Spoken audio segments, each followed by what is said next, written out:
Stuff from last week that we didn't quite get to, but it's pertinent to this week. And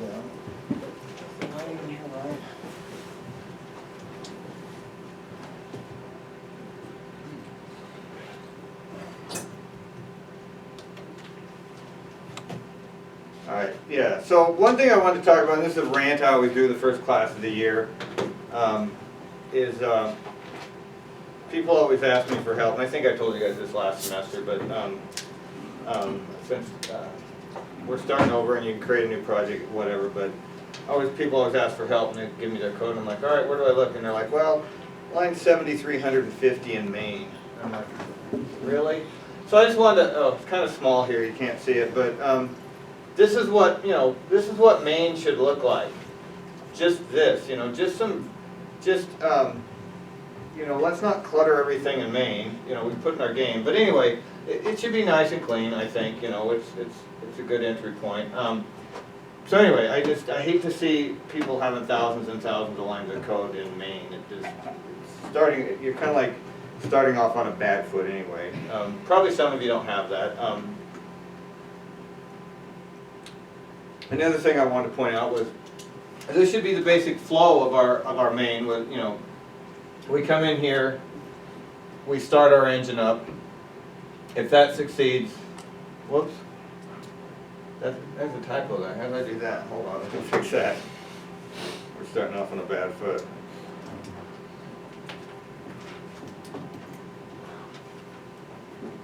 So if if our engine starts successfully, we ask it to do whatever it needs to do to start up, which is, fire off our memory manager, or start up our memory manager, start up other systems. Well, we're going to start writing more systems, so there'll be more stuff to do to start it up. If that succeeds, then we ask our game to start up, and it'll have stuff to do too down the road as we start doing. Right now game startup should try to create all your monsters and or whatever's in your game, and it should try to, obviously now we've got a failure point because, if we want to start up our game and we need to load these textures for our sprites and that fails, we got a failure point there and we'd probably log out. And then if that succeeds, then we tell our game to run or engine to run, depending on how you look at it, until it's done, and then we shut our game down, and then and it clears up itself, and then we shut our engine down. And you'll notice here that, like, starting up, this is kind of a pattern I follow. Anytime you're starting something up, you should always handle the case of failure. You should always return, did I succeed or not? However, shutting something, so you can see here, I say if this succeeded and if this succeeded, run the game. But with our shutdown code, if starting up our engine doesn't succeed, we don't want to start our game up, because it can't, in theory, if our engine's not running. But we don't want, so we have logic in here to continue flow, or fall out of flow if we don't fail to start up. But our shutdown, time you're shutting something down, shutting down something shouldn't have failure points, really. It's kind of a bad thing. And I know you'll notice I never really check here. I don't ever check to see if my game and my engine shut down. So anyway, just something to look at if you care. The other thing is, I helped a lot of people last semester with memory leaks. And most of the ones I pointed out were like, oh, well, you're dumping memory leaks here, and and it was because the data that was leaking was somewhere inside of main, and it didn't go out of scope until main exited. So by keeping our main nice and clean, you'd think that all of our scope for everything is off somewhere else, and typically in game run would be a lot of where our scope is, and so we don't have to worry about that. Oh, well, yeah, I thought I had a memory leak, but it was because that thing didn't go out of scope until Laren cleaned itself up. So anyway, that is something I put up there, because it kind of brings me to my next point, and this is one of the things we're going to talk about today is our running our game and running our engine. And so I kind of, this is the one I have from, this is like if we're running a Pong game, what it would look like, we'd sit here in a loop and we'd read the input from the user. If the user pressed the quit button, we would quit. That's the input's job to check, and then we move the paddles. If you think about what Pong is, I was going to put a video up, but I don't have time because my battery's running dead. But we first read the input, and then we we move the paddles and the balls. And it's kind of a logical thing here. We have to read our input first, and then we can react to it.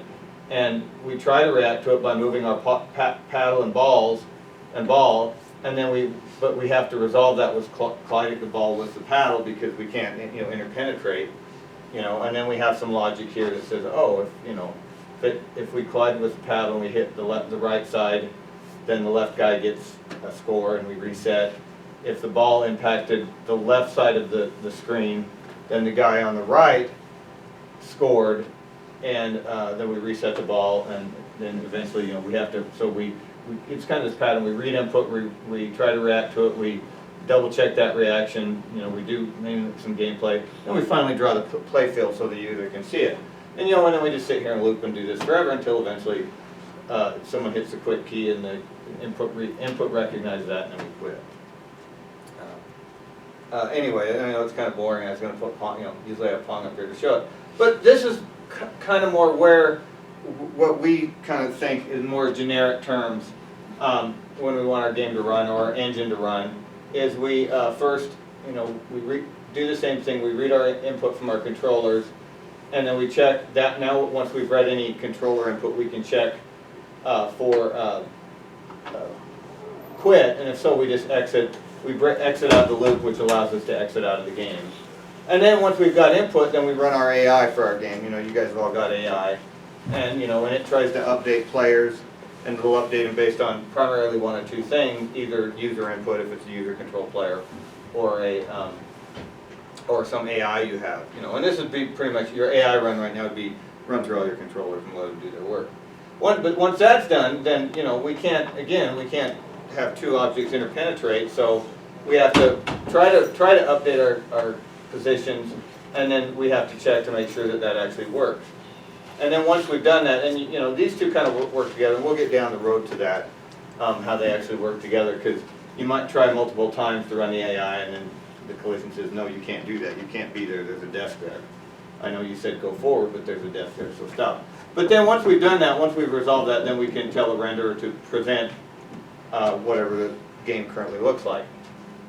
And then, I threw the services run in here, because we always have little things that have to run. And you can see it now, if you're running on top of glib, you need to let glib run and do its thing, because it's got to do some work every frame to do something. So anyway, it's pretty simple stuff. I just wanted to, it was something I usually go over the end of first class, but I wanted to throw it in there now because we're going to talk about it later. We're going to update this. But the other thing I wanted to talk about, really quickly is, I presented this diagram, or my higher level view of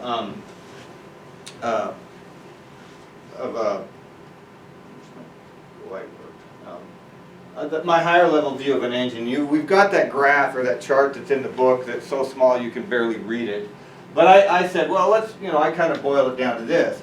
This is outside of our engine. This is our engine, and this is the game. And we talked about how we have low-level code, engine low-level code that I kind of think is stuff that talks to the hardware, deals with the hardware. We have low-level, or kind of our core stuff, which is everybody uses it, but it doesn't interact with our hardware, containers and stuff like that. And then we have our high level and our game common.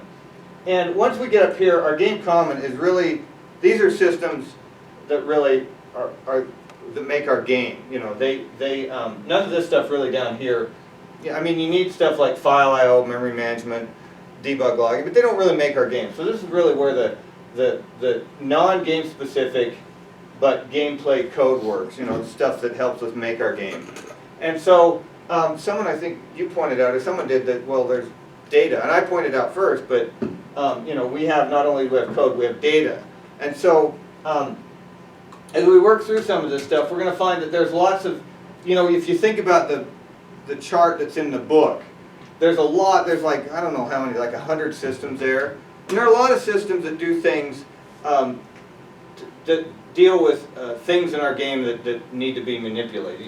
We talked back here about, we run our AI and players and monsters. And so we kind of broached on the subject of, there's kind of this central game object that describes something in our game that has, I like to think it has physical presence, it has, you know, it takes up some space in our world, it's movable usually, you know, and so we need to, so, you know, we talked about, well, our engine includes code and data, and so I think we drew it out, you know, this is our, we call it, in the book they call it a game object. I've had students refer to it as entity. In our old engine we called it an actor, whatever you want to do, but it basically kind of starts to represent, like I said, an entity, a gameplay entity or something similar to that. Or something, usually not only something that maybe something that you can manipulate or move, controlled by AI, controlled by the user, needs, you know, shows up on screen, maybe has to be collided with other stuff so that it interpenetrate, maybe one or more of those. So we're going to start dealing with really fast, you know, what is this guy, and what is he comprised of? And so, you know, what are these, and a lot of, you know, some of these systems, like Memory Manager doesn't care about the game object or file IO or anything, and, you know, but maybe, you know, collision and stuff like that. So anyway, so I kind of threw this together, and this is a chart I have of, if we had a game object, and we had these systems, we've got a collision system, sorry, you can't see it very well, an AI system and a renderer. And obviously the AI system, his job is like, and we'll, you know, it's in the book and we'll talk more about this, you'll do a lot of AI in your fourth semester, or one of your elective classes, I don't remember what, but we all understand what AI is, right? It's it's artificial intelligence. It's a computer code that makes something act, you know, in a certain way. And so then we have our collision and physics system that works on these game objects, and their job is, you know, the physics system. So the AI system here, in my, you know, in our terms here now, is its job is to determine what kind of action should this object take. You know, should it try to move over there? Should it chase somebody? Should it wander in circles? Should it wait for user input? And then we have our collision and physics system, which is, you know, they kind of work together. They're two different systems. They're physics is one system. I like to think of physics as it's a system that is supposed to propel something based on, you know, some model that, you know, of propulsion or movement. And we're going to talk a lot about that today at our first pass at it. And you know, see, I put these two together, physics and collision, because his job, the physics system's job, is to say, hey, start moving this object over to the chair. If I want to sit down, you know, and if I've got AI, the AI goes, I want to sit in that chair, I'm tired. Then the physics, so he does something, and he tells the physics system, or that signals the physics system, okay, you need to start moving me over there. And then, but then the collision system's job is to make sure that if I decide I want to move, the AI wants to move me to that chair and sit in it, and the physics system is going to start to propel me. The collision system's job is to say, no, you can't move through that chair, another physical object. Okay, and so they all work together to determine what I'm trying to do, and then, you know, when that's all done, then the renderer says, okay, well, you guys have made up your mind. Now everything's where it can be. You know, the AI's tried to move it. The collision and physics system have resolved that it can or can't be at a certain point and put it where it can. And now my job is to draw it. And so what I've kind of pointed out in these boxes here is the information that that everybody needs to know to do their job. So the renderer, if it wants to draw me here, it certainly needs to know my position, where I'm at in the world. It needs to know my orientation. If I'm standing here, am I standing like this? Am I standing like this? Am I standing like this? Am I standing on my head? Okay, so that's what I call orientation. It needs to know my spatial bounding for down the road stuff. It needs to know how much space do I take up in the world, and the reason why is it wants to know, the rendering system has an idea of what you can see on the screen, and it wants to know whether I'm inside that volume. That, you know, if I'm standing right here looking at you guys, this is basically about what I can see. So that chair, you could say, is sitting outside of the position of that chair in the world. We would say is right at the bottom of the middle of the chair. You know, we talked about this last week. You know, what's our positioning? So if I'm sitting here and I can look out and I can see this much, the position of that object, of that chair, is not within the range of what I can see, but the edge of the chair is. So we need to kind of know, you know, how much area does this chair take up from its origin. The same thing we did with the sprites. You know, we said, okay, here's the position of a game object in the world, and here's how big the sprite is. Here are its edges in the world but relative to its physical location. So that's what I talked about, the spatial bounding of that object, how big it is. So the renderer needs to know that to draw it. It also needs to know, well, what's the geometry of it look like? What is it shaped like? You know, what textures does it have on it? What color is it? You know, it's got a green cloth-like texture and a black plastic. Then it has to have what I call a material, which is some information about how that stuff looks. Is it glossy? Is it shiny? Is it, you know, is it dull? Does it reflect light? What, blah, blah, blah. Does it have an environment map? We all know this stuff, okay? So that's the kind of stuff it wants to know. Well, now the AI, you know, it starts to need to know things about an object, to move it. You know, if we have a monster, if we have AI that controls a zombie and it decides it wants to find the nearest person to eat, it needs to know its position. Probably needs to know my orientation so that if it's controlled me like a zombie, maybe it's not going to send me off after to eat the nearest person behind me if they're right behind me because I can't see him. So it would need to know my orientation. You know, AI may need to know my velocity, how fast am I moving. It may also want to know my spatial bounds, how much space I take up in the world. But it would also maybe need to know things, and I just kind of threw these together. I'm not a big AI guy, but it may need to know what type of object I am. Am I currently a zombie? Am I a monster? Am I a tree? You know, it may need to know something about what type of AI thing I am. And it may need to know what's my current behavior. You know, what am I currently doing? You know, am I going at, if I'm a zombie and I'm going after somebody to eat their brains, maybe I don't, you know, maybe I'm a higher level zombie and I don't get easily sidetracked with the nearest brains, you know. So it needs to know what am I doing. Am I chasing somebody? You know, whatever. And you might consider this stuff part of the control. So let's just pretend I know about AI and that's what it is. And then the collision and physics system, they obviously need to know, if you want to collide two objects, they need to know their positions in the world. And again, they need to know their orientation. They need to know the velocity of objects that are colliding so they can, you know, the collision system, or they need to bounce off. So if you're coming in to bounce off something, you want to go out at a velocity similar to what you're coming in, or, you know, if you want to bounce off something, you know, you need to know the velocity. And certainly, if you want to collide two objects, those two chairs, we need to know their spatial bounds, okay? And as you're going to find out today, we probably need to know their mass and some friction issue. So the question becomes, here's what these systems need to know about an object in our world.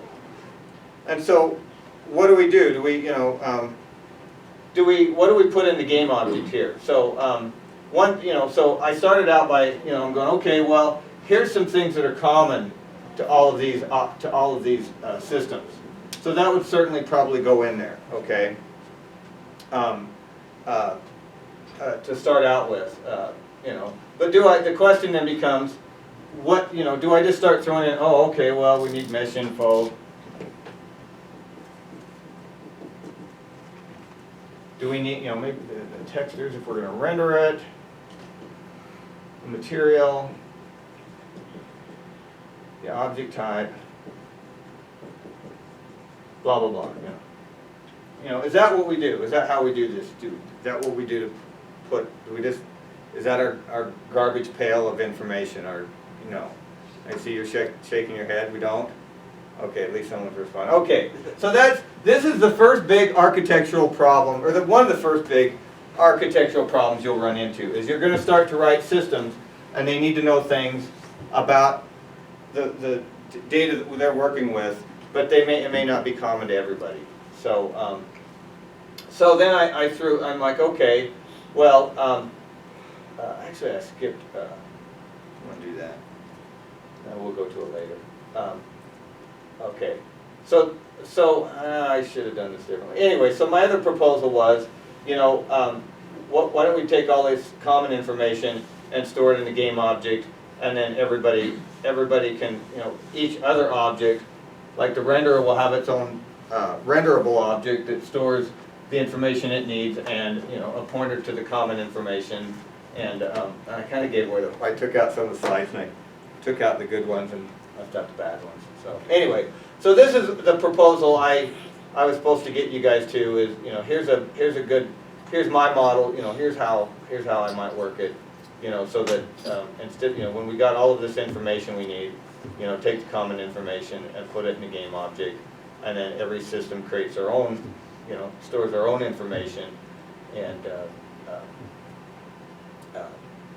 then link back to that. And so here's the one that's supposed to go before that, where you know, my idea was, well, let's store the game object, the common things in the game object, and then the pointer out to our rendering info and a pointer out to our AI info, and you know, so this would point out to our, and this was supposed to be the one you said, yeah, that's good, and I was going to tell you it's bad, I believe.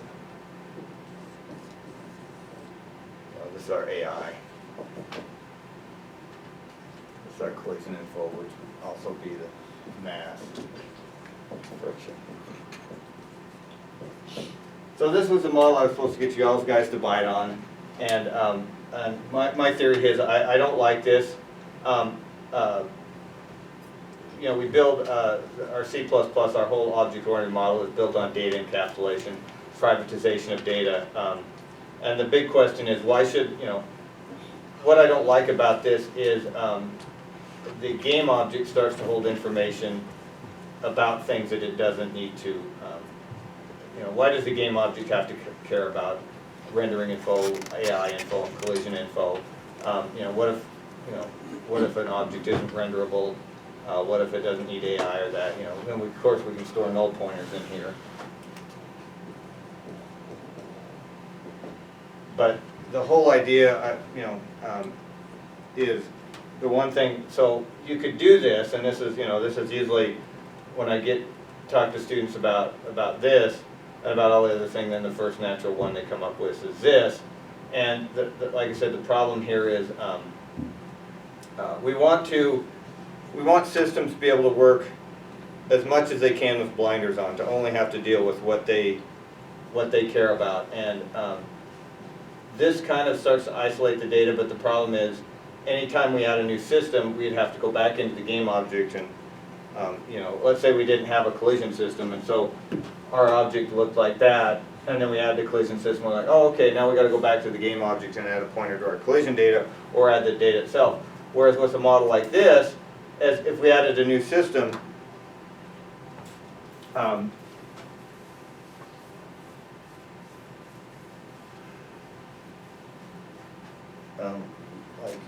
I don't know, it's Joe's secret system. Tracks your keystrokes. Yeah. So I write a new system for our engine called Joe's Secret System, and it's got my Joe's secret data in it.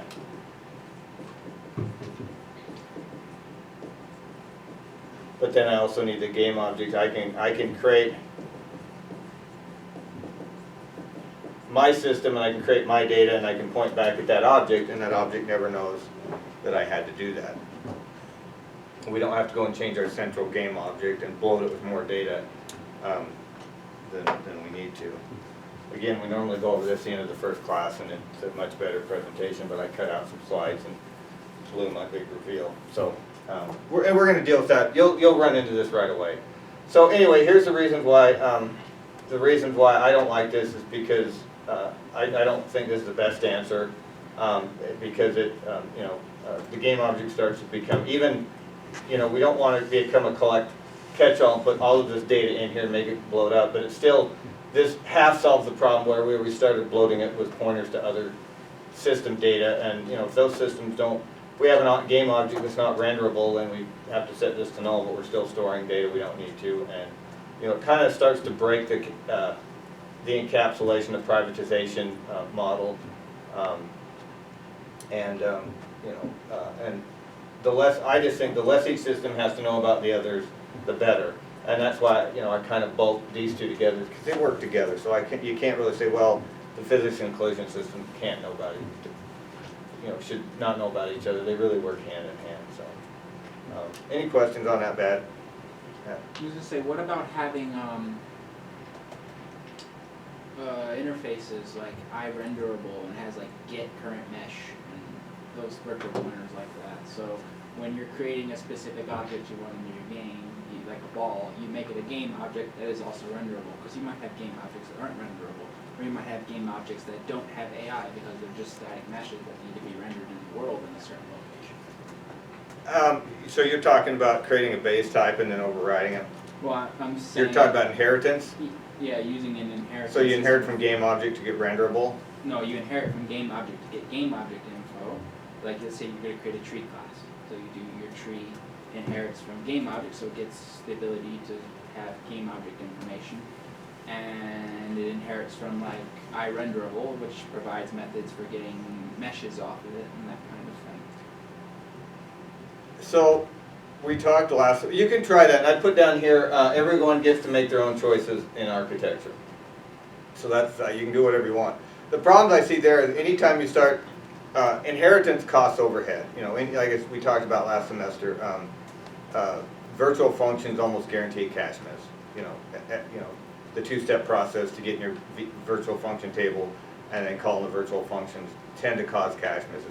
Now if you're doing something like that, you can get away without virtualizing a lot of the functions.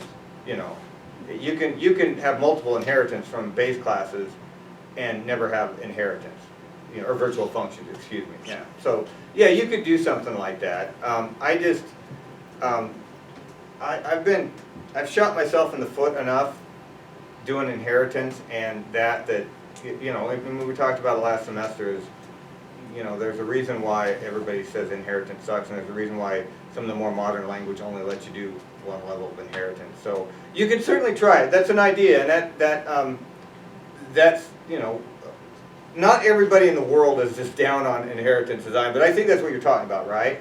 So you have it like, yeah, you can try it, but I tend to, with core data types for core systems, I tend to try to stay away from inheritance. Just like I said, I've just shot myself in the foot with it, and in the end, regretted doing it more often than I have not. So, but yeah, it's a perfectly valid solution from a design standpoint. Yeah.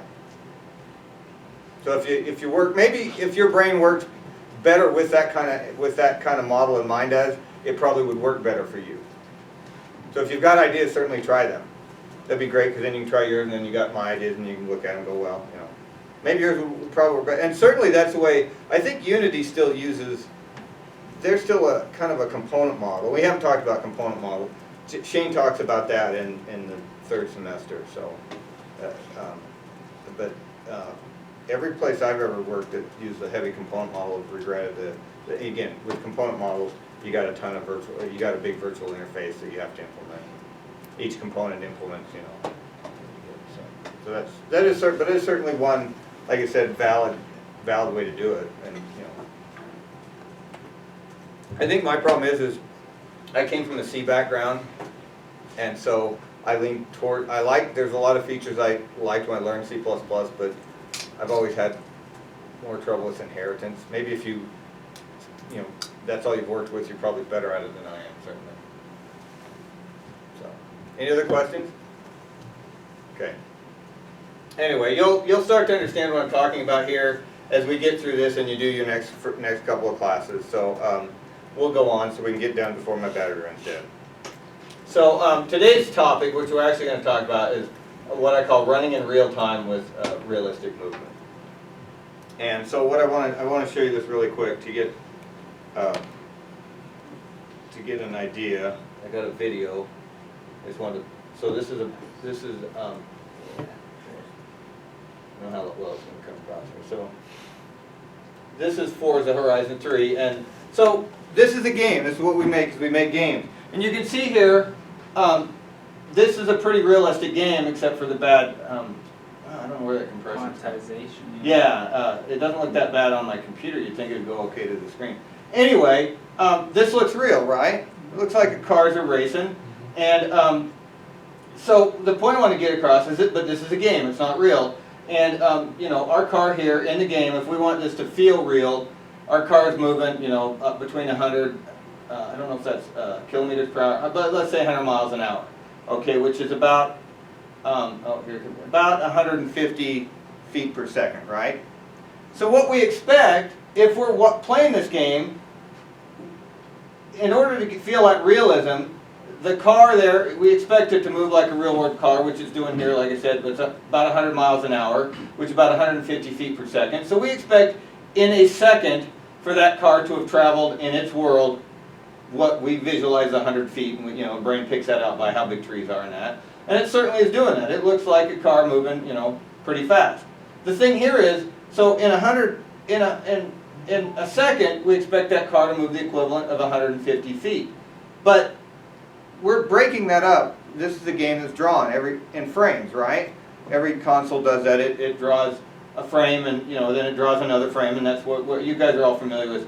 Like, oh, we got my new video card, and it'll do. I can play Gears of War at 200 frames a second, or whatever, or 60 frames per second. So let's just say if this was running at 60 frames per second, which it probably is because this is a Xbox One game, that in that 1 second that we expected that car to move 150 feet, it drew 60 frames, okay?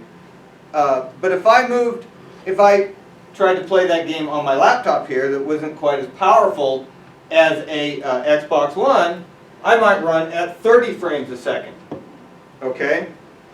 But I expect the same visuals, okay? So in one case on the Xbox One,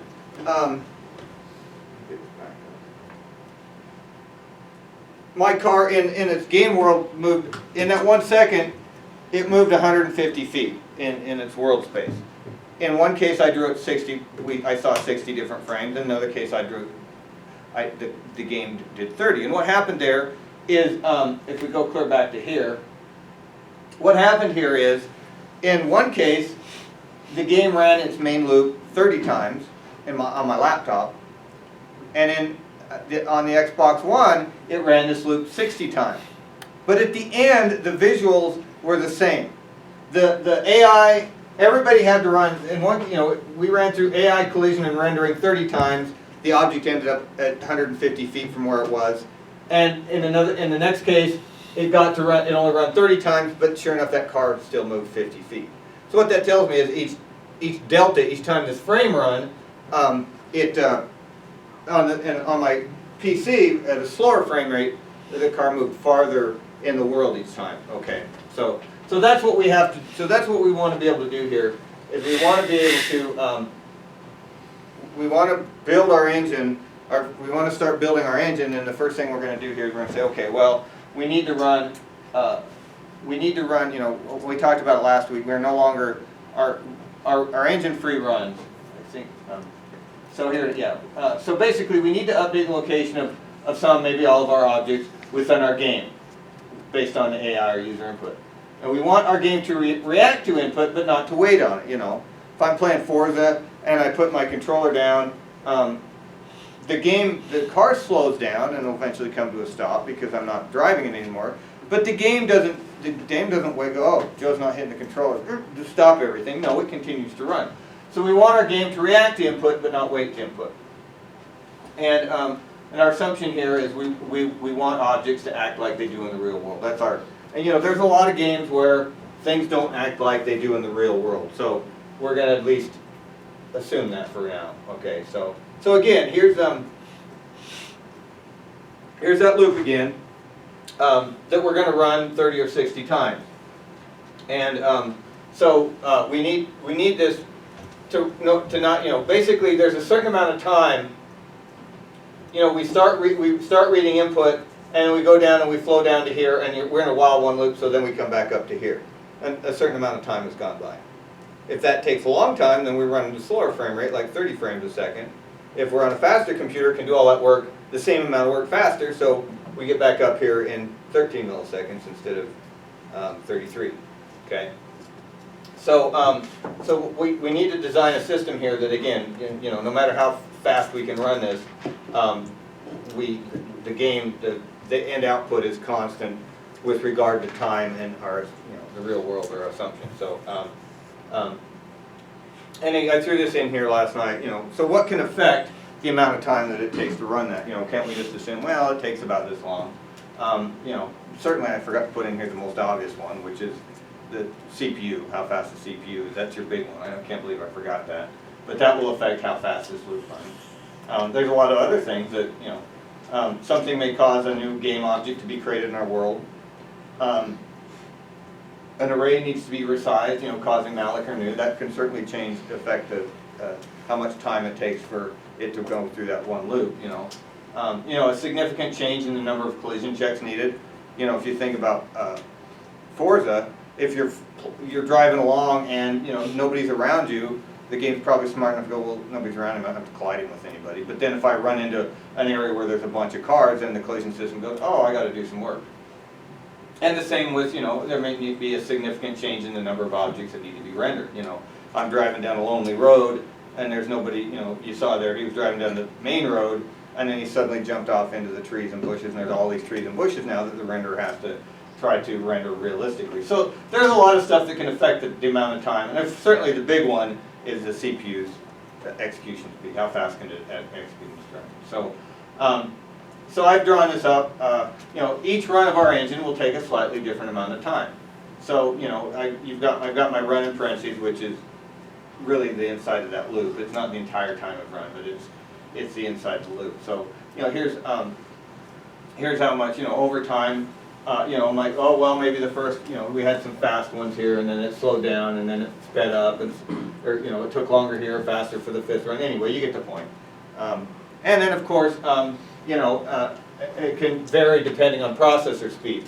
So on a fast processor, and here's my big red arrow that means here's how time goes by. So on a fast processor, I may be able to run through 7 loops of 7 of my main loops to get to here, and it took me this amount of time. If I run on a slow processor, maybe that's a slightly slower processor, that may take a longer amount of time. But basically what I need to happen is, at some point in time, the output of both of these, the game running on a fast processor and the game running on a slow processor, has to have the same visuals. It would be really unfair if you're playing, a network game with your buddies like Paragon, and their frame rate affected how the game played, and then you'd be at a disadvantage if you're on a slower processor. So we all got that. I can see lots of head shaking there. So we're gonna learn to deal with it. So the first thing I want to point out is a term I'm going to use here, and it's what I call the frame time and the frame rate. So every one of these frames takes a certain amount of time. I call that the frame time. And again, it can vary. Here you see my frame time here was slightly faster than it was there.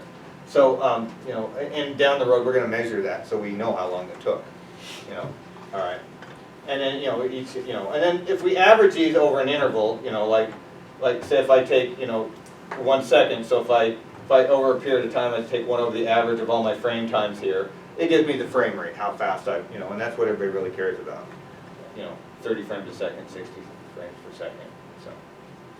So, and there's varying ways to calculate that. And I was going to throw this in here about sliding window, and I didn't get time to do a slide. But what I basically mean by sliding window is we maybe keep track of the last, we average the last n frames.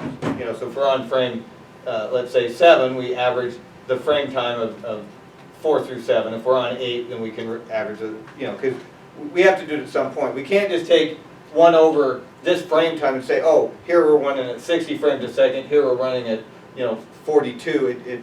It affects, it doesn't work well. We kind of want to smooth that out. So we need to take the average of a certain number of frames, and generally, what the sliding window is, we take the last n frames. So you take the average of frames n through n minus whatever k, which is how many of those frames you want to track, and maybe 60 would be a good number here. So we average the last 60 frames and get our frame time. It's pretty easy to do.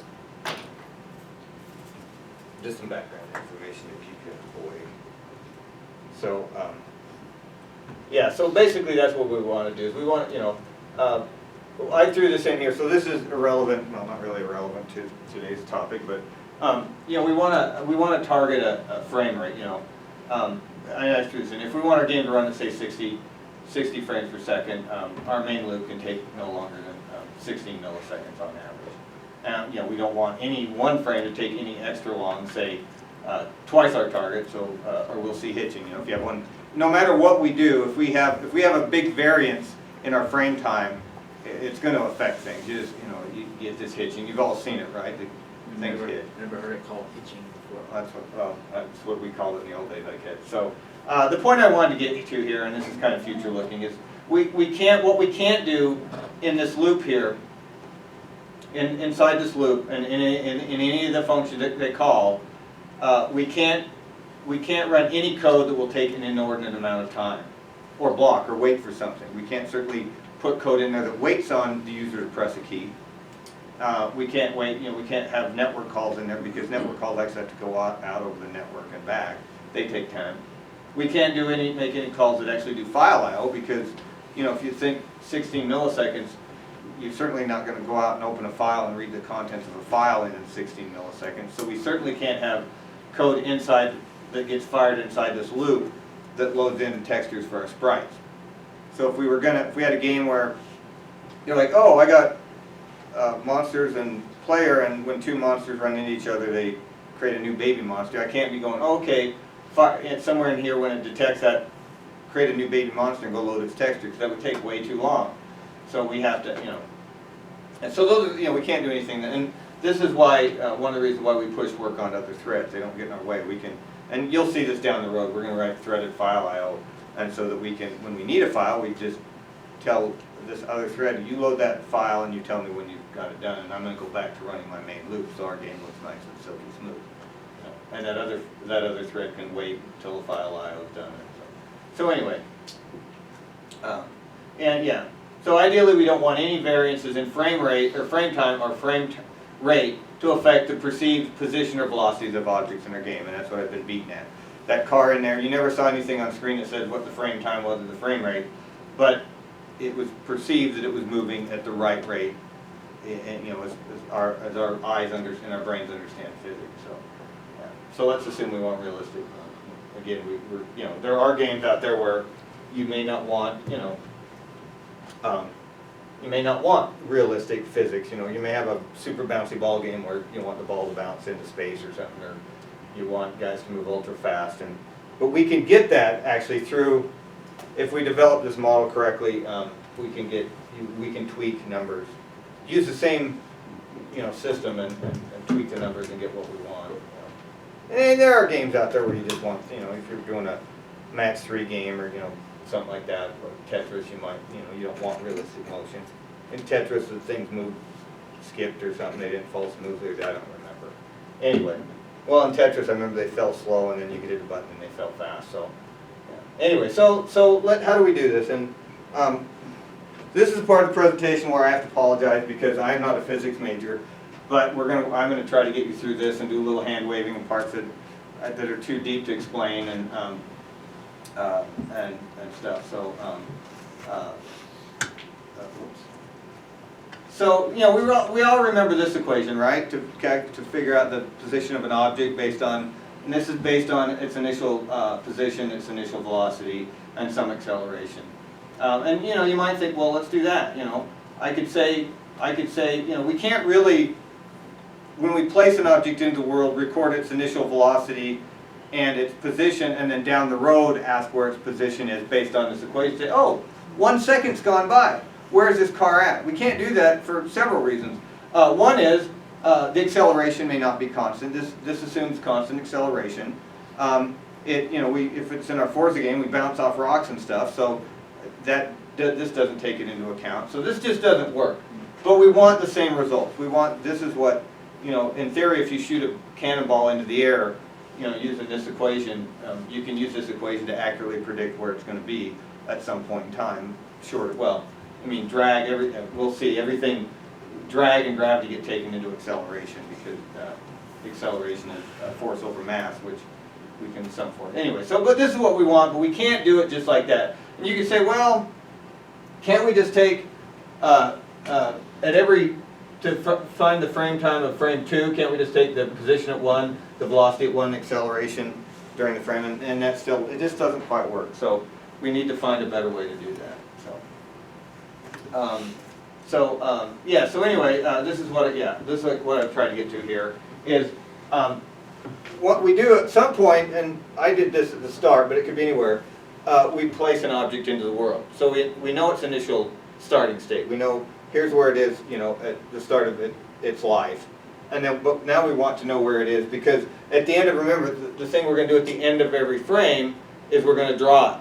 So at the end of every frame, we need to know, we want to know that's position at the end of every frame, because we're going to present it to the user.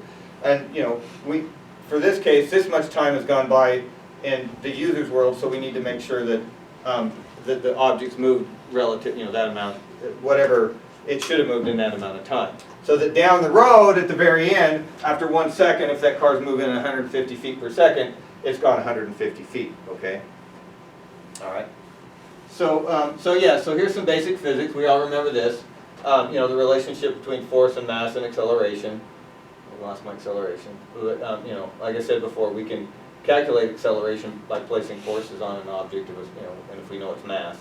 And then here, you know, our relationship between acceleration and velocity, and you know, acceleration is actually also defined as a change in velocity over time, right? We all know that. And then, of course, the relationship between velocity and position is our velocity can be defined as our change in position over time, right? So we're kind of, what we really want to know is our change in position, but what we're starting up here, right? And we're kind of, you know, this is defined as a change in this, but we want to invert it and say, how do I find the change in this based on that, which is what we're doing, right? So, so how do we do this? So here's my one slide on numerical integration, and I'll try to, at the end of it all, again, I'll do some, you know, we probably spend several classes on this in a physics class, but I'm going to go through it quick. So if we have a differential equation in this form, you know, dx dt can be described as some function of x and t, and we know the initial value of x, so then what we can do is we can numerically step forward in time to estimate forward values of the x using the following equation. So we just saying if we know x at a certain time, we can figure out x of t plus our delta t by taking the position we're at now and adding whatever this function is at x of t and t of t times the delta t, okay? So we had back here, we had a lot of differential equations there that were part of this, and now we can say, okay, if we have one of those in this form, which we do here, if you just flip these side to side, you know, dp dt is equal to v, and you know, obviously we're saying, well, what's our function as a function of x of t? Well, luckily here, v is neither a function of p or t. So anyway, so this is what's known as, I believe, explicit Euler integration, if my memory serves. And so, you know, that's just what, you know, again, if we have a differential equation of this form, we can step forward in time using this, you know. And so if we look at that, how does that, you know, we looked back at that velocity, that equation I had for velocity is a change in position over time, and I switch that around, so I say, well, you know, change in position over time is velocity. Then velocity becomes our function p and t. And so for now, we're going to do a little hand waving of our own and say, okay, well, for now, we're going to assume that our velocity isn't a function of our position or time. And probably velocity is very rarely a function of position, but it certainly is going to be a function of time.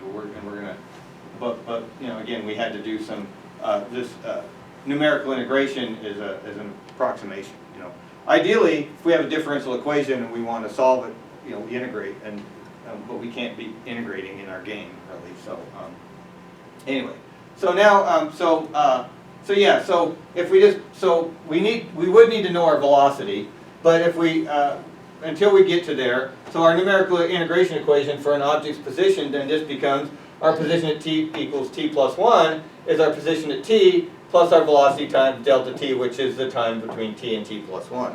And so you look at that equation, and that's how we can numerically step our position forward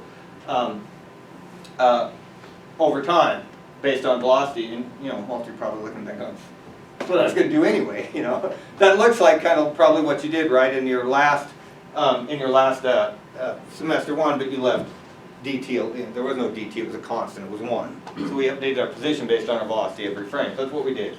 I just footnoted here. So obviously, in our case, our delta time would be our frame time because we want to know our position of our object at frame 2, and we know what it is now. We're at frame 1. We know what our position is at frame 1. We want to know it at frame 2. And so our dt is the time it took to go from frame 1 to frame 2, which I've already beaten into our heads here. So, all right. So now, if we look at back at our, our acceleration equation, we said, well, acceleration was defined as two things.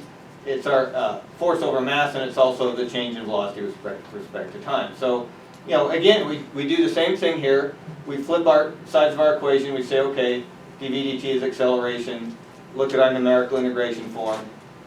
And now our velocity becomes, so our velocity at t plus 1 is equal to our velocity at time t plus our acceleration times delta t. That's how we numerically integrate that differential equation and so that we can step forward, we can move forward in time. So that's all great. We got our position as a function of our earlier position plus our velocity, and we can get our velocity by taking our previous velocity and adding our acceleration times our delta t. So now all we need is our acceleration to calculate our acceleration. Well, that's easier. That's the easy part because our acceleration is equal to the forces on an object divided by mass. And so what we can do here is, so you could apply, the common thought may be like, well, I'll just give my object an acceleration and apply acceleration to it.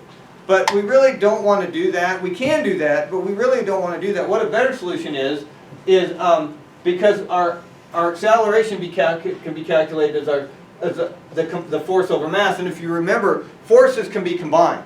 If we have an object, that's the way physics works.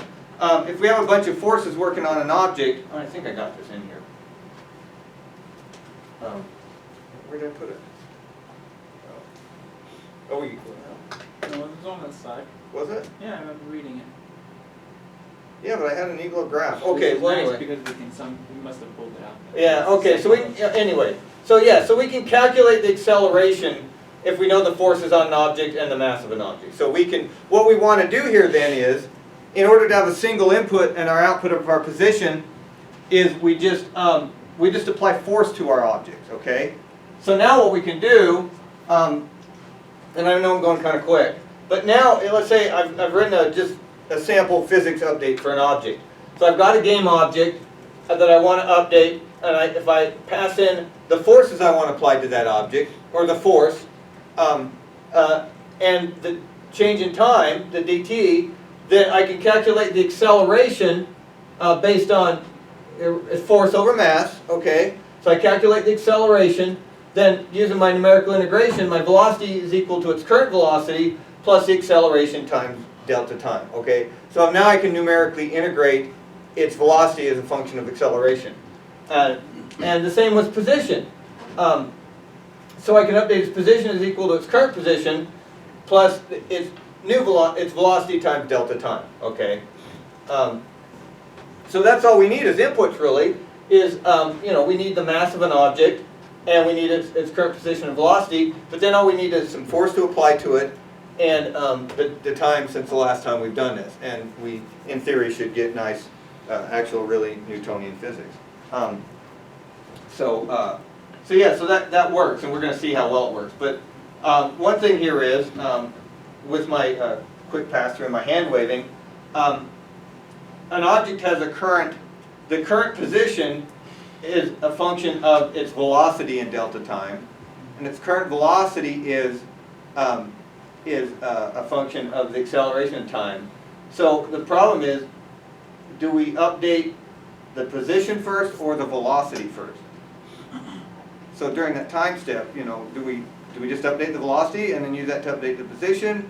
Because during that frame, the velocity, we're now assuming kind of this stepping stone where the velocity instantaneously changes, and that's where numerical integration falls apart for us, because we got two equations that we're numerically integrating that are interdependent based on the velocity here. Okay. So and I got some slides to show that. So the question then becomes, what do we do there to update? Do we update the velocity first, or do we update the position, or what do we do? Joe, Yeah. I still don't get the problem. What's that? I didn't understand what was. I think I've got some slides here. In fact, we're going to go through it right now. This will answer your question. When I get through the next 3 slides, if I don't answer it, then you can ask it. Don't forget that again. So here's the proper equation for position given velocity that changes over time. Okay, because what's happening here is our velocity is changing over time, right, as we apply acceleration to it. So so here's the proper So what ideally, like I said, what we want to do is we want to integrate this equation, and that would give us the exact position if we integrate the velocity over our time. Again, we can't do that, but the problem here is numerical integration of the approximation, and I'll show you why. So what we're really doing when we do this, we're integrating our velocity, let's say from time t equals 2 to t equals 3. What we're really finding is we're finding the area under this line right here, right? Everybody remember our differential equations and integration? Okay. So that's what we're really doing when we do this. We're finding the area, that area right there, and that's what this is our distance traveled. Is equal to the area of that box right there. Okay. And you can see here, this is our velocity over time. And so our velocity is changing over time. Now here I've cheated again. I cheated once by hand-waving numerical integration. And I'm hand-waving again because I've made our velocity, it changes over time, but it changes linearly over time, which may not be the case, really. Acceleration is constant, right? Yeah. Well, yeah, it probably is. But it can, there could be cases where it's not. So anyway, so this would be the proper way. If I was at, we call this, t equals 2, and then t equals delta in our next frame, which is t equals 3. If we could somehow integrate this in code, that would give us the exact area of that. But if we look at if we look back at, we're like, okay, we have to update the velocity based on acceleration, and then we can update the position based on that velocity.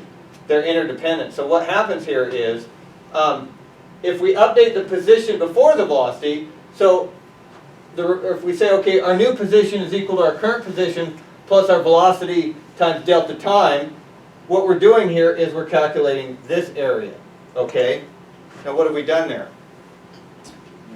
We haven't moved far enough. We haven't, remember, our distance traveled is the area inside that box, exactly. That's, So here now we've calculated the distance traveled that is slightly smaller than we actually really traveled, okay? So instead of going 1.5 feet, I've gotten 1.33 feet, okay? So we're like, well, we'll just switch them. So we'll do what Joe said. We'll update the velocity first, and yeah, so I threw that in there. So this is what we lost to underestimation. So well, we'll just do what Joe had back here, and we'll do velocity first and then position. And what do we do there now? We're updating our velocity, saying our new velocity is our old velocity plus our acceleration times time, which is v3. And we're saying our position now is our position plus v3 times delta t, and now we're calculating, we're doing that. So we're overestimating, okay? So now if our car should have moved 1.5 feet, it's moved 1.75 feet, okay? So what do we do? What? Save a previous value. Yeah. There's certain things you can do. Well, the one easy thing is to do is we just average them. So we just say, okay, our position is equal to our last position plus v2 plus v3 divided by 2. So we average them, okay? That's one way. Yeah, you could, yeah. What were you guys saying? Why don't you just save like velocity previous? Yeah, that's basically what we're doing here is we're taking the previous velocity plus the new velocity and averaging them. That make sense? But Joe, this has a problem like if velocity changing, like you said. What's that? You said like in real time, velocity changes because of so many. Oh, it can, well, yeah, it can. It's, right now we're assuming that it's changing at the same pace, but if It is because generally acceleration will be constant. So change in velocity will be linear, okay? But generally this works. In the real world, maybe not, as we time step. But yeah, in general, like you said, velocity is a function of acceleration. Acceleration is constant, So the change in velocity is going to be a constant, okay? So yeah, so this is a good approximation. This line works for constant acceleration.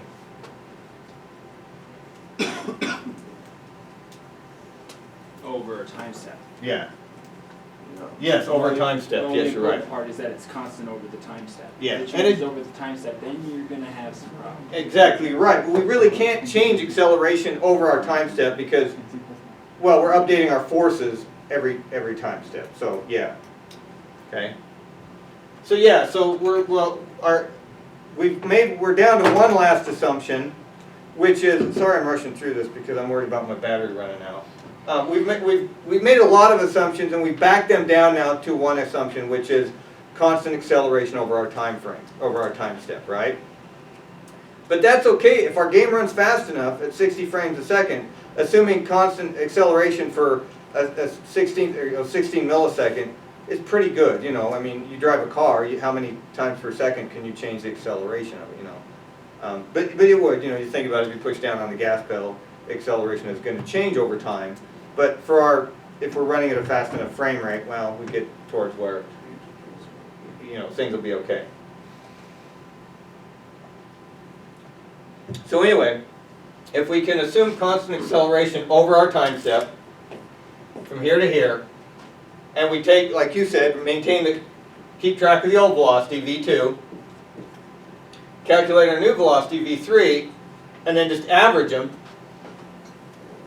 then we get the area inside that curve. Or inside that volume, okay? Does that make sense to everybody? All right. So now we're pretty close. We're probably as close as we need to be. And I had one other thing I just want to show.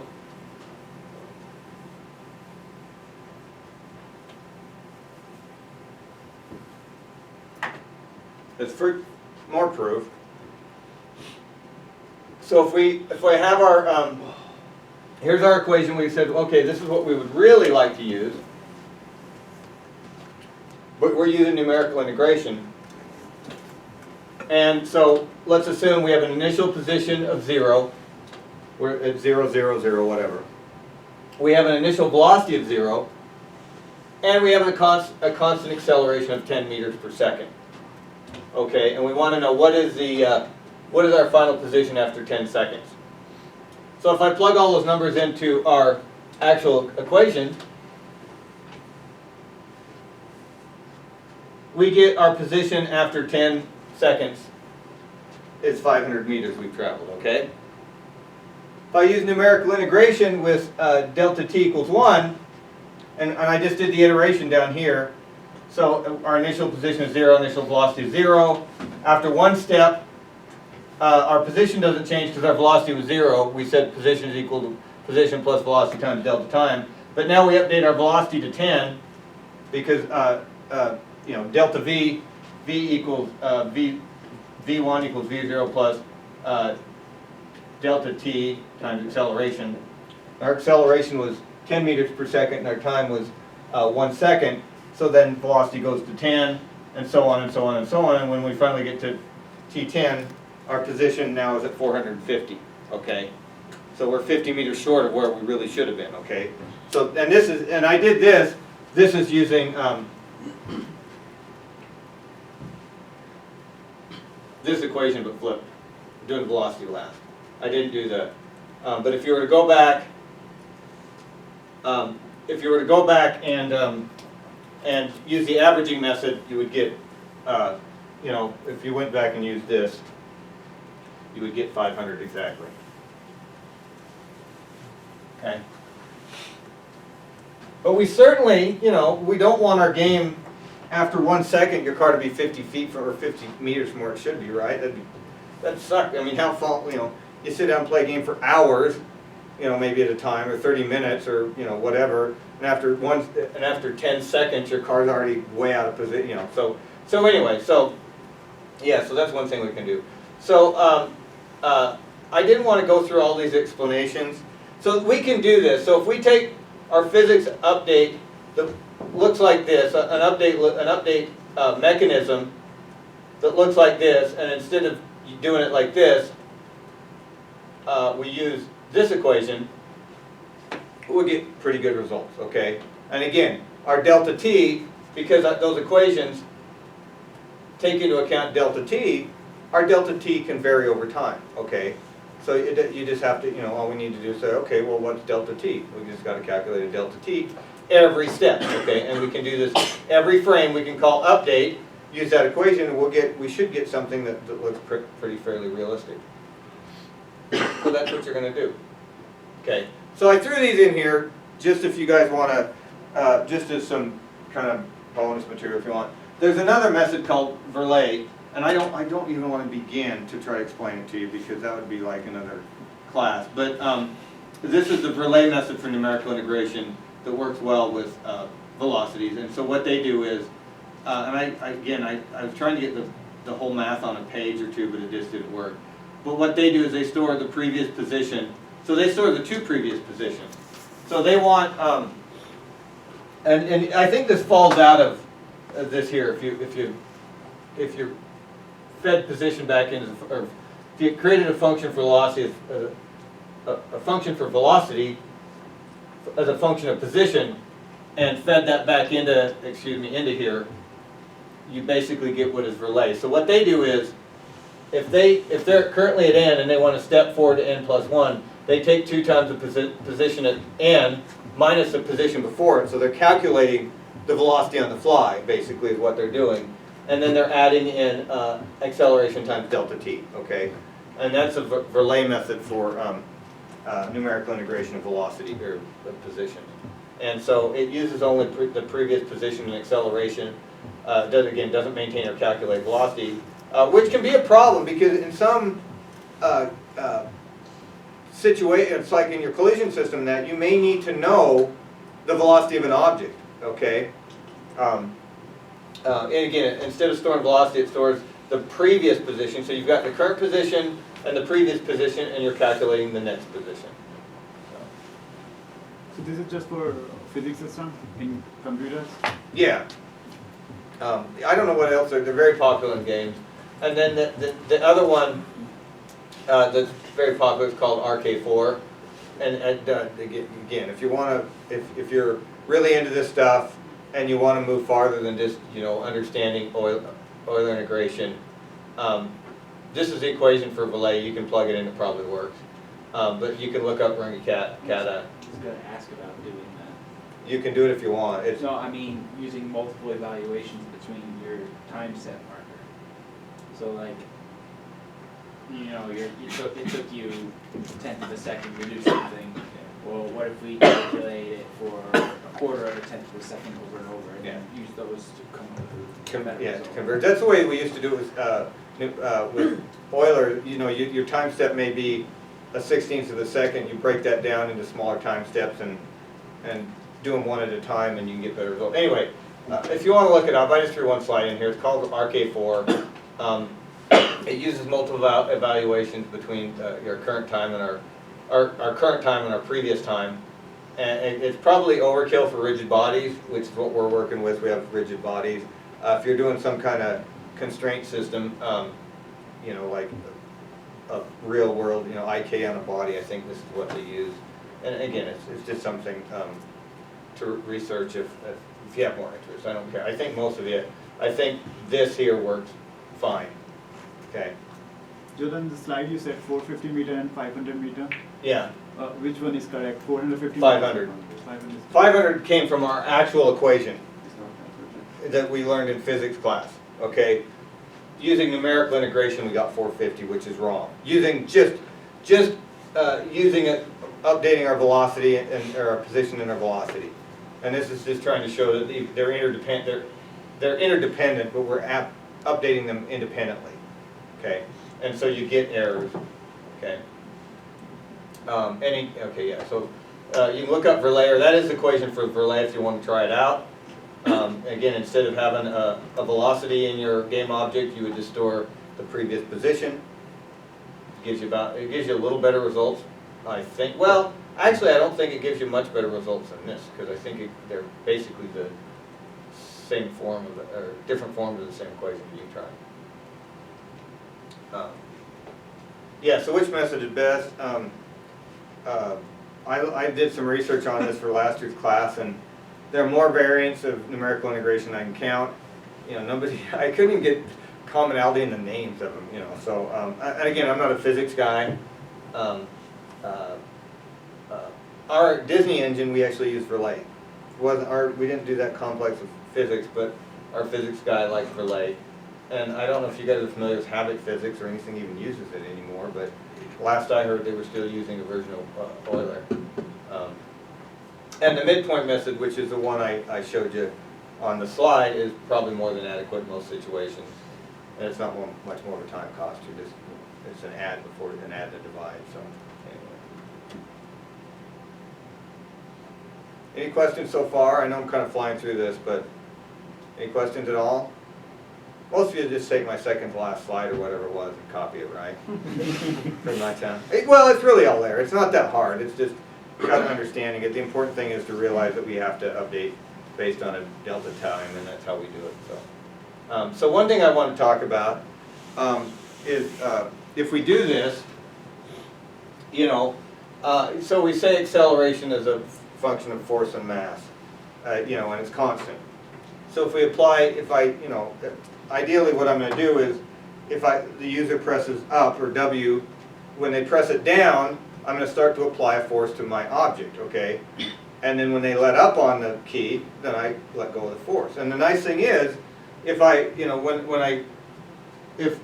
the user pushes, you know, when the user presses the key down, and I start to apply force to an object, and it starts to accelerate, and that starts to change its velocity, and it keeps happening, and the longer they hold it down, the more I do that, the velocity goes up, and it starts moving faster. Then when they release the key, I say, okay, force is 0.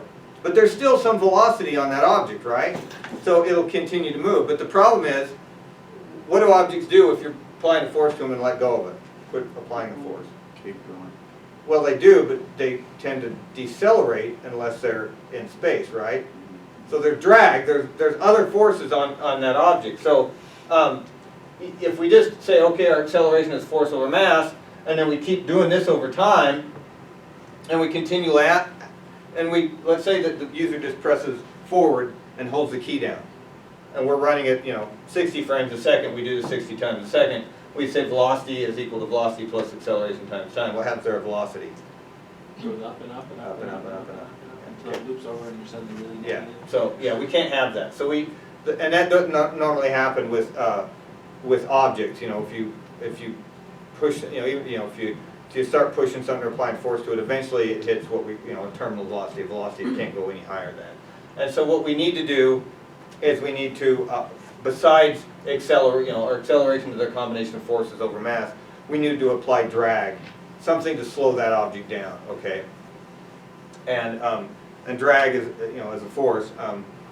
Unless an object is moving in a vacuum, it will encounter force, air friction, ground friction, whatever. And objects will, here's just a quick, again, one slide on what should be about 3 weeks of physics. Objects will encounter a force acting in the opposite direction of its relative velocity, determined by its velocity in the medium it's traveling in. So if we've got a velocity, if I'm moving that way at 100 meters per second, I will see a force on me that's in the opposite direction. We got this negative sign here, equal to the force I'm feeling coming at me this way is equal to some constant times my velocity squared. That's a basic drag equation. And our coefficient of drag here is determined by the shape and surface of the object and the medium it's traveling in. So if I've got a box, if I drop a box in water, it's going to, gravity's going to pull it down, but there's going to be a force in the opposite direction based on the water and that it's a box. If I throw a ball in the air, there's a lot less drag on it because it's round and it's the air. And again, terminal velocity. All objects have a terminal velocity, a velocity at which the force of drag is equal or larger than the driving force on an object. So you get force, the force of acceleration pushing one way, and you get this force increases so much in the other direction that we can't go above a certain velocity. So, And again, this is way more physics than we really need, but the problem here is, if I don't put the slide in here, you guys put your numerical equations in there, run your game for a second, your object goes off the screen, you're like, where'd it go?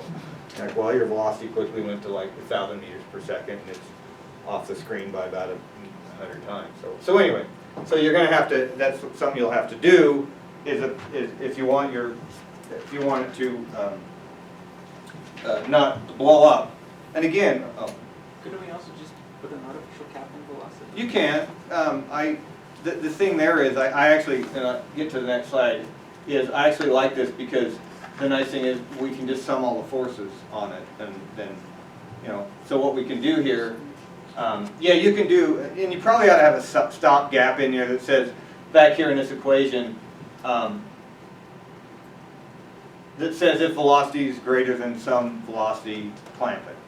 The problem there too is velocity ends up being is a vector, and so it's harder to clamp. We have the magnitude at first. Yeah, you got a magnitude and clamp it and do it back. So you can certainly do that. Again, you can do whatever you want.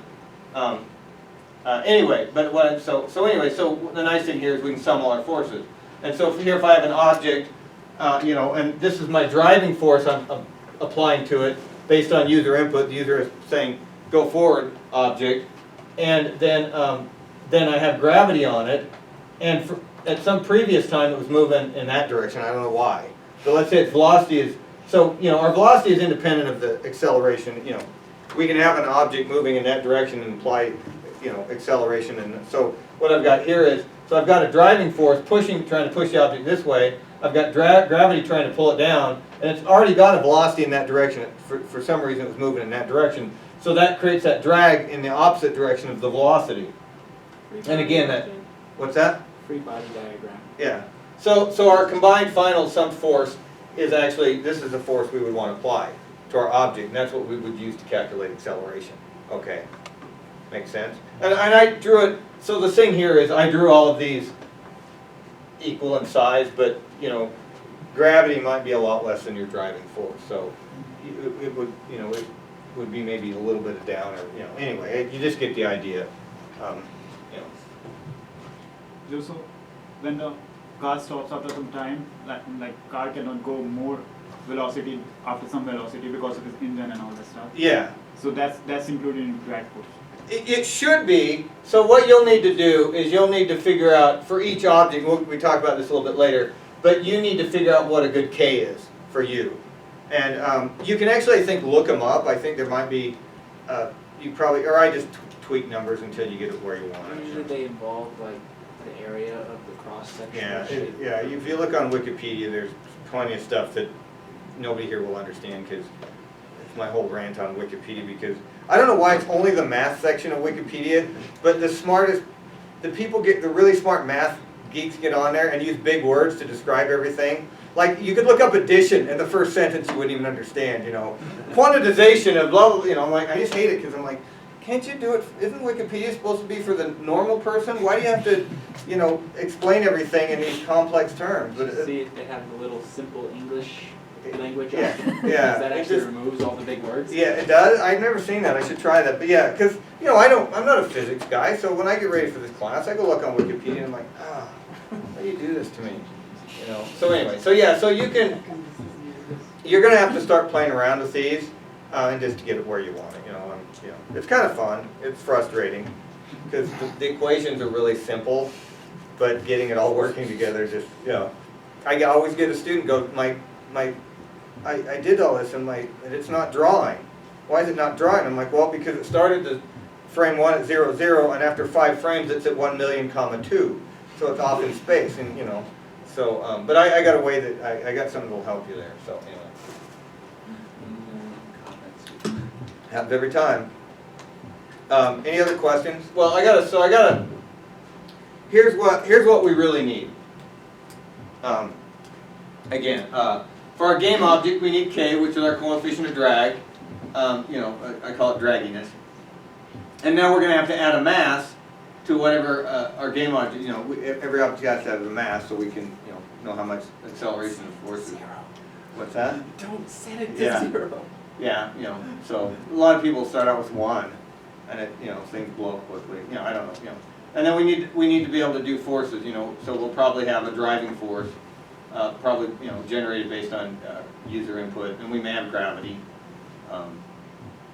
You know, and then again, we'll have, I should have put it in here, but we'll have, you want drag, but it's a function of velocity, so it's not something we have to bring in. So, are there any questions? I know we went through this kind of quick. Any questions? Matt, We've spoken about how to get delta T. Oh, delta T? Yeah, we're going to do that next. Any other questions? Okay. Again, I'm sorry I'm rushing, but I want to get through all this before my battery runs dead. And we're going to go into that. So the upside here is, well, the downside is you got to listen to me go through it fast. The upside is you'll be out of here early. So, but if you have questions, ask them, because again, this is not a lot of code, a lot of debugging to find out why the code doesn't do what you think it does. It really is tough. Just like I said, it's not a lot of coding, it's just things don't, you'd think it's simple. You're like, I'll pick a K of 2 and a mass of 5 and it'll all look okay. It's fun, I like to see projects after this class. So again, and I already went over this once, so we'll be quick, but the question becomes, where do we put this information? You know, do we put it in our game object? Do we add the mass and the drag to our game object? Well, then if we do, again, suddenly a game object starts to be something less of just a thing in the world, but a thing in the world that we're going to propel through physics. So I don't like this model, and so I don't know if what my proposition is here again is, you know, to do something like this. So we create a physics info structure that starts to have, you know, our mass and our drag for an object, and then, you know, again, we could have a physics info pointer in our game object that points to that. But then I still don't like that, because then our game object now has to know about the physics system and bring in the header files for the physics system and understand I might have physics applied to me. You know, and again, what if we have a game object that doesn't need physics? We might have a game object that represents something that just sits in the world and doesn't, it may have collision done to it, but it may not have physics. So my better, you know, here's the one I like is, okay, we create a physics info class or structure, and in it, it's got a pointer to the game object that it represents, okay? And I like this because we don't have to change our game object doesn't know about physics, but physics knows about what it needs to know. It knows about the mass, the drag of an object, and it knows about the game object that it actually represents. So this is where I'd start and see how it works. And again, I put in here, it has better data separation and encapsulation, but it's probably less cache coherent. Any questions up to this point? All right, we'll go on. Try to get. Let me see where my battery's at. Oh, we're doing good. Oh, I got 4 hours. It says. PowerPoint. It's just PowerPoint. Yeah. All right. Shouldn't take too much. If there are questions on this, ask them, because it's I already can predict what the homework assignment is. well, yeah, and implement this. So, okay, so we'll go on. So we still need delta t. Back to your equation. Where do we get delta t? Okay, yeah, okay, so this is basically, it's a time since our last physics update happened, okay? Yeah, so I put all this stuff in here. You know, we need to know the last time since we calculated delta t, or the last time since we did this. How much time has gone on? Yeah, and so so our delta t is the time it took to go from, you know, is the time it took to go from, you know, right here we're like, okay, we want to know how long we ran through everything once. How long did that take? Because as we ran through here, we did our physics update, okay, and how long is it since that last happened? And so we don't really know. We want our delta t to, we could say, okay, physics system could calculate a delta t since the last time we ran it, but sometimes you can get into trouble if, you know, if you run your AI and it calculates a slightly different delta t than the physics system did. So what I propose is, well, at some constant point in our game loop every time, we calculate how much time since we were here last. And so I introduced this thing is called my timing system, and I calculate the last frame time. And my assumption here is we only call this once. So when we call it, it can say, oh, when were you last here? You were last here, 13 milliseconds ago. So I'll return 13 milliseconds. So that's kind of what we want to do from a high level, is have a constant place in our loop that every time through we can say, we know when the last time we were here, we figure out what the time is now, and our delta t is the last time since that happened. So we need to be able to figure out, accurately when the last time we were here, we were somewhere was. And so we need to be able to calculate a time interval accurately. Most systems that I've ever worked on or work on now, I think we've talked about this before, have a high resolution timer in them. And what that timer basically is the CPU keeps track of every time the CPU ticked its internal clock, which is really high resolution, billions of, millions and billions of times per second, depending, So every system I know will tell you, okay, here's my current CPU counter, and it will also tell you information about how frequently it ticks. So it's no good to say, okay, I've ticked 10 times or 100 times if you don't know how long those ticks take. So I've put a slide in here on Windows, and I think I can click on these links.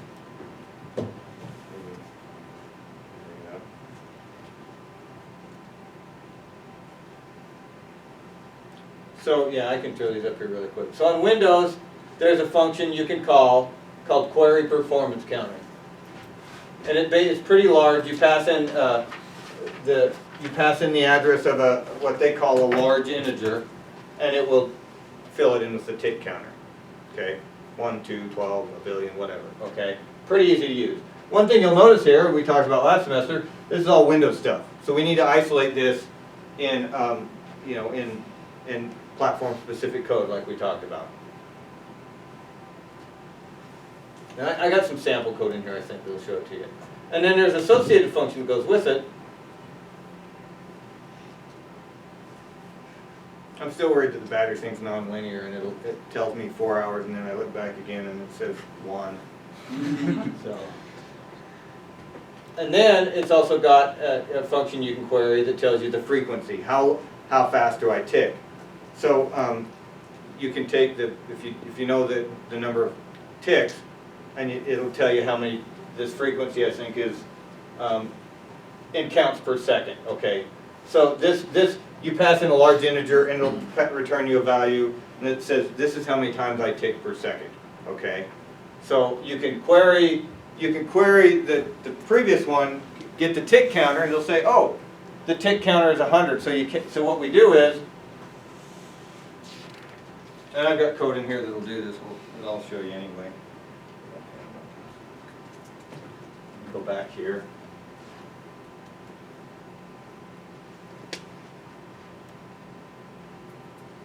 Back there again.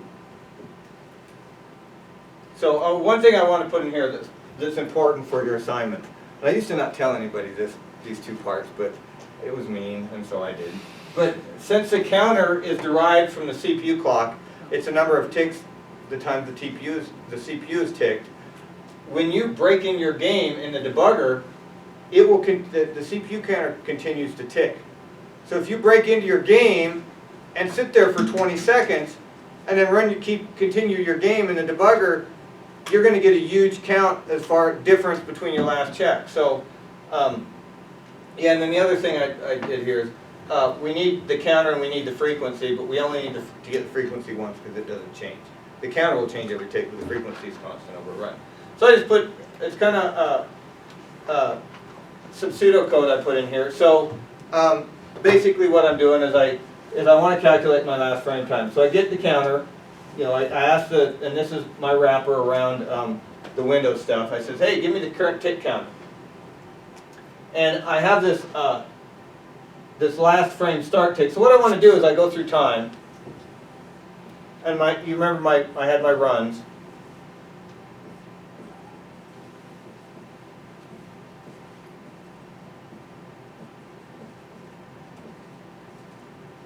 Okay, and I want to know So I'm right here, and I want to know, I need my delta t. So my delta t is time 1, time t equals 3. My delta t is equal to time at t3 minus t2. That's my delta t, okay? That's what I want to know. Is what time was it, in milliseconds or seconds or whatever. Here, the last time I do it, what is it now? What's the difference between these will give me delta t. But I don't really have that. What I have is a tick counter. And so what we do is, we get the counter here.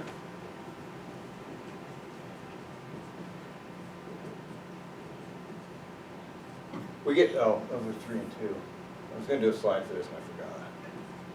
So we get the tick counter here, and we get the tick counter, and we have the tick counter from there, and we can calculate our delta t is equal to t3 minus, well, I'll do it like I did up there.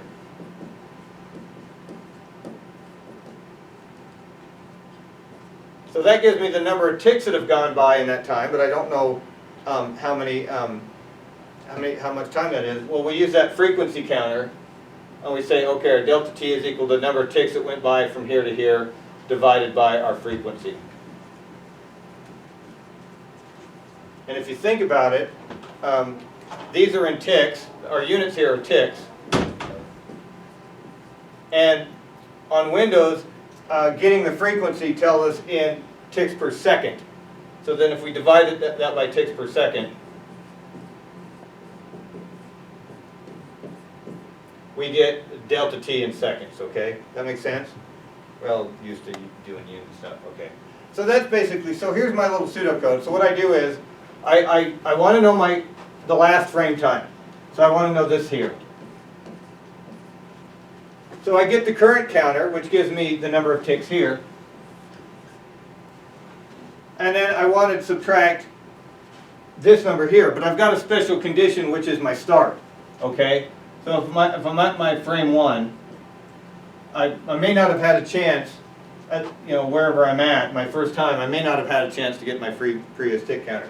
So I have this variable where I store my last frame tick start, which is, if I'm calculating this guy, I need to keep track of this guy, and that's why I store it. But I initialize it to 0. So I have this special case that says, hey, if I have a last value, then calculate the elapsed time as my current tick, which I just grabbed, minus my last tick, which is this. And then I can say that's the number of elapsed ticks, and then I can calculate my frame time in milliseconds by dividing the number of ticks by the frequency to give me ticks per, well here Windows returns seconds, but I'm doing everything in milliseconds, so this returns milliseconds.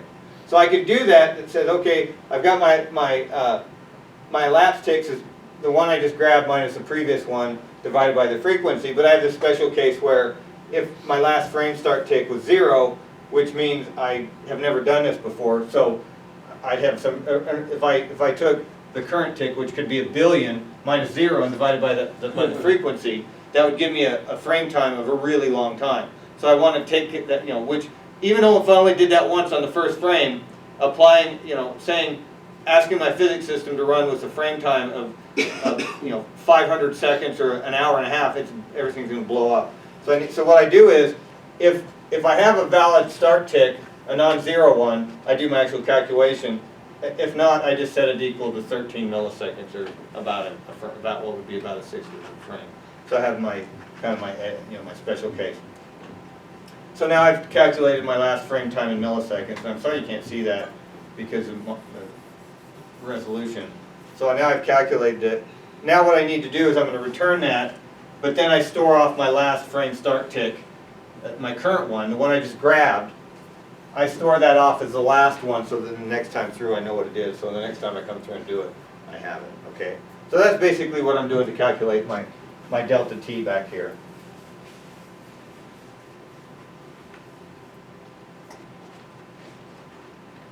So that was what.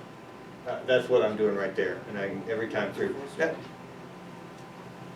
Question? So yeah, in this implementation, you can have FPS that is greater than 60, right? Yeah.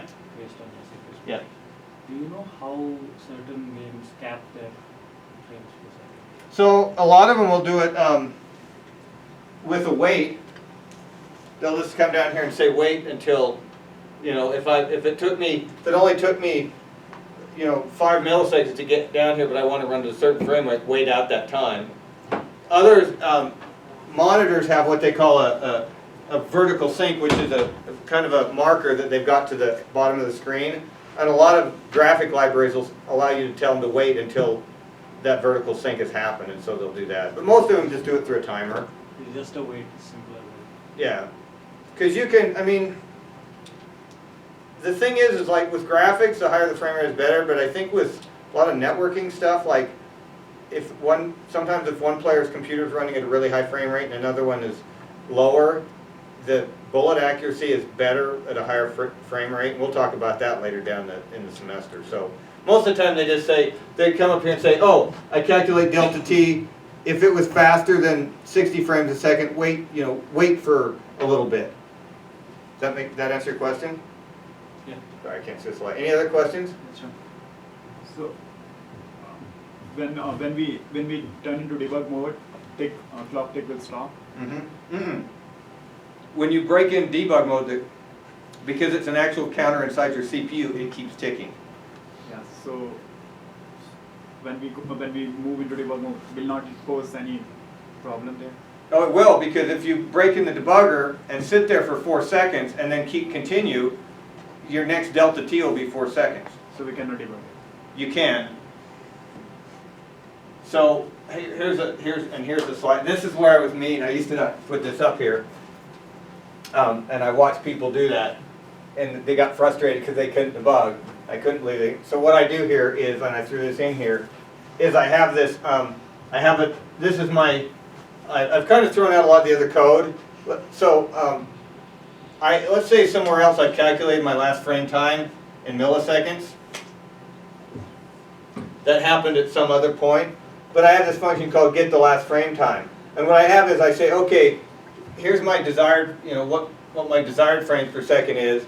And then what I do is I say, okay, if I've defined constant frame rate, I just return whatever the user wanted. I just return 13 milliseconds as my DT.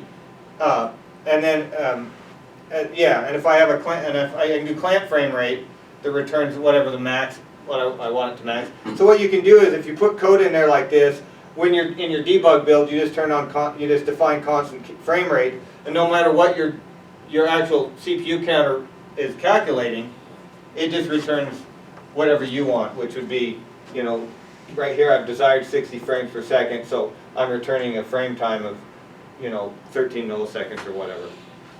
So that's what I do for debug, to get this debugging. And then once you've got it all debugged, then you turn that off and it will return your actual frame time. Okay? The other suggestion I always have for users, or for students, is in your, back here in your actual calculator, that you put in like some logs that says, hey, if I calculate an unreasonably high or unreasonably low frame time, print something out. So that because I always get students coming in and say, this doesn't work. And I'm like, well, you're calculating a frame time of, your math here is wrong. So.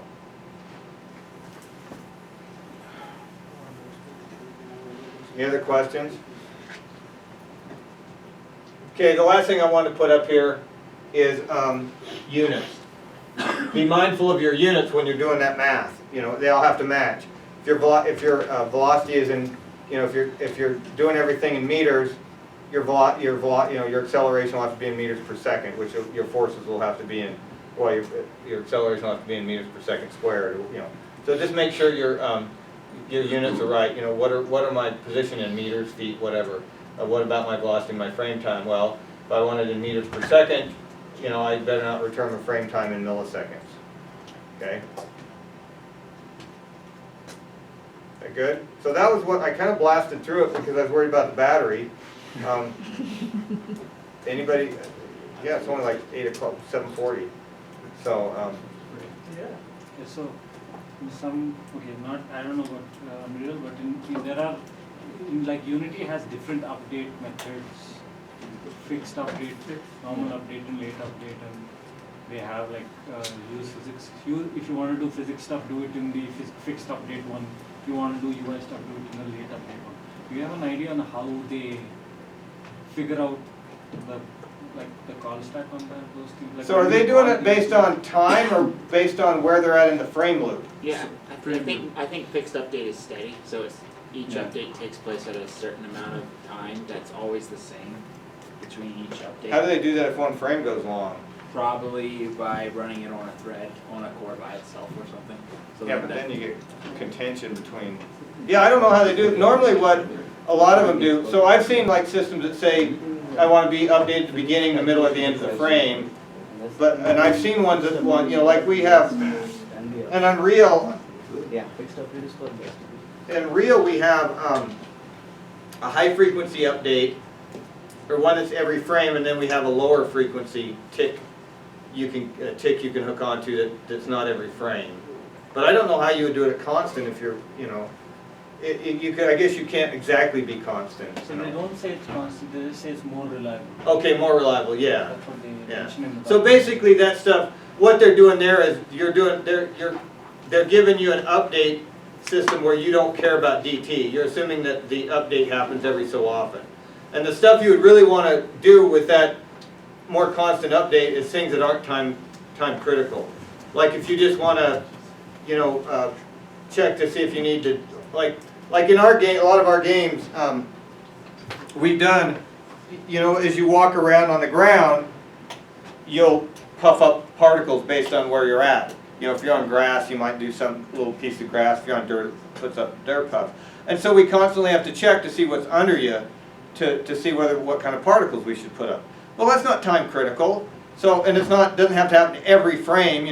If you're running along from grass to dirt, and you accidentally put up a few grass puffs as you move from grass to dirt, nobody's going to notice.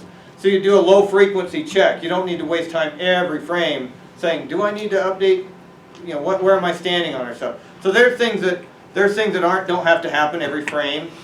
And we talk about this later down the road, like if you're a driving game like Forza,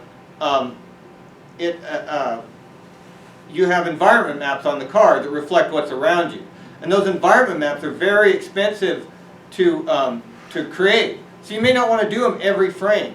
The user's never going to notice, because they get distorted when they're placed on the car. The user's never going to notice if the environment map isn't exactly updated at the same rate as the game. So they may only update what they may do is if they have 12 cars, they may update maybe two of their environment maps every frame. So there's things you don't have to do every frame. So that's probably what their more constant tick is about, is it's just something that you don't care about the exact timing. Now physics, you want to do, things like physics, you want to do every frame.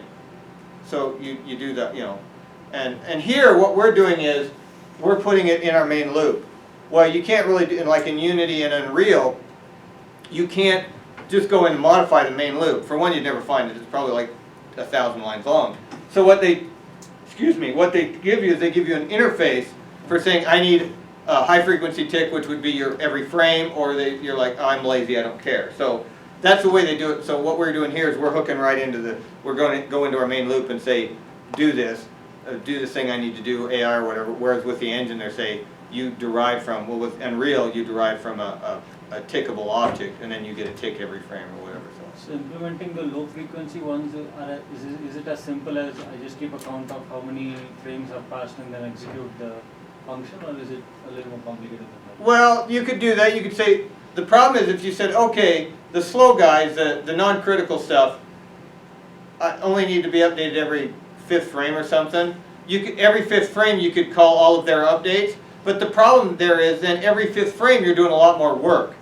So what we generally did, and in the past, I don't know if Unreal does this, is a lot of systems like that would maybe not be time critical, like updating these low frequency stuff, we would call the update manager and say, okay, you have 3 milliseconds of update time, and it would call as many of those as it could in 3 milliseconds. And then the next frame it would do some more of them. So it wouldn't be like every 5th frame you did them all, it would be like every frame you did 1/5 of them. And that balances out your workload. So that would probably be what I would do, you know, as opposed to every fifth frame run If through you a finish the thousand. frame a little early, then you then do it. Yeah. Any other questions? When we, Go ahead, and then I'll go back there. so I think when we made games and when we put on the bigger computer, like bigger monitor, the games become slower when we make it in an engine, like Unity. Yeah? So is this a part of engine code or is this part of a game code? To do which part? This calculating frame time. It's the engine. Engine generally does that. There's a place you can query it, but generally, like I said, you calculate once per frame, you calculate the frame time, and then anybody that needs it, they can get it from one location. So Unreal has it. I don't know if they actually expose. Yeah, they do. Yeah, I've dealt with it. If they have a, I think they have a class called a base class called iTakeable or fTakeable or something like that. And when you derive from it, you implement. The base class has a virtual function called tick, and then you derive from Tickable and you implement tick, and that function gets called every frame. And when it gets called, the only parameter of that tick function is the delta tick, the time since the last time you were called. So it will tell you the delta since the last time you were called. You had a question back there? Yeah, you mentioned that game should react to input and not wait for the input. Yeah. So is this like, are we supposed to implement how Windows controller handle is implemented, like something like that, or? You don't have to. So the way I would do it is, so, and that's a good question.